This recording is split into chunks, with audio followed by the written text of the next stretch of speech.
Ako vipi? Kwema. Asa mbona umesimama tu hapa?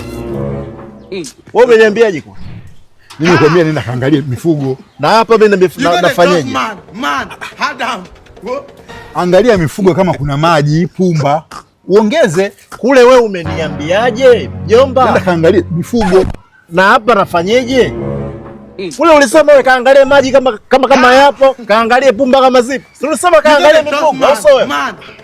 Unatakiwa kujiongeza. Sasa mimi nikwambie uangalie mifugo tu hivi hivi. Aha. Kujiongeza maana yake sasa hivi nianze kuvaa sigiria?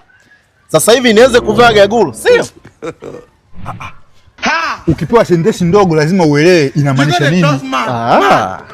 Kwa hiyo wewe anko sasa hivi mimi hivi anko kukwambia kwamba nakaa kwako miezi 4 ndo imekuwa mateso? Sio mateso. Kumbuka hii yenyewe ni mboga hii. Wewe tunakula kuku.